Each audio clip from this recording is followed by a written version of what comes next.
जगतसिंहपुर स्थित आदिकवि शारदा दास संस्कृति भवन ठारे जिला बीजेपी पक्षर भारत रत्न पूर्वतन प्रधानमंत्री अटल बिहारी वाजपेयी जन्म शताब्दी समारोह अनुष्ठित हो मुख्य अतिथि भाव में शिल्पमंत्री संपद स्वाई, जगतसिंहपुर सांसद विभु प्रसाद तराई, जिला सभापति प्रताप मिश्र, युवनेता सत्यसारथी महांती, संजय महांती, सत्यव्रत महापात्र, गणेश्वर महांती प्रमुख जोगदे वाजपेयी फटोचित्र में पुष्पमाल्य अर्पण करने सहित वाजपेयी आदर्श में अनुप्राणित होगा आह्वान देते। कार्यक्रम में बहु दलीय नेता और कर्मी मैंने उपस्थित थे।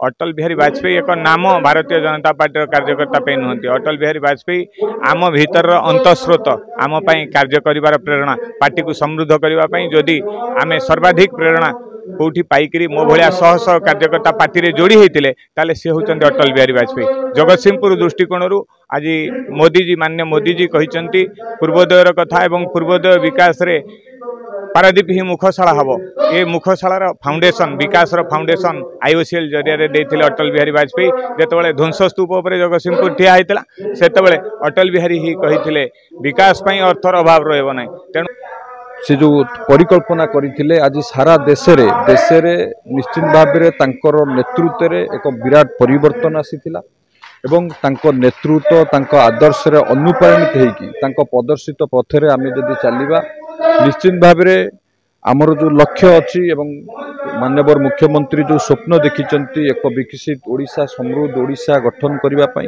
से आम समस्त को प्रदर्शित पथरे चलिबार आवश्यकता अच्छी। एठी भारतीय जनता पार्टी कार्यकर्ता समेत बहु पुराना बंधु माने भी समस्त आज ये सब एकत्रित होती।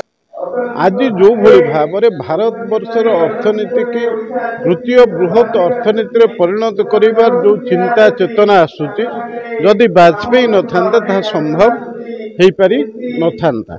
अपर पक्षरे वाजपेयी समग्र भारत वर्षर गोटे आदर्शवादी व्यवस्था को नहीं जीवाई सी पार्लियामेंट भितर एवं पार्लियामेंट बाहर गोटे आदर्शवाद चिंताधारा को लेकर एवं समग्र भारत वर्षर सबू लोकंकर से आदर पाइथिले। गोटे जिनिस आपण माने मने पकांतु जेतेबेले बाबरी मस्जिद भंग घटना हैला सेतेबेले से गोटे कथा कहिथिले जे राजधर्म पालन करिवार आवश्यकता अछि। जगतसिंहपुर रीता साहू रिपोर्ट तीर्थक्षेत्र लाइव।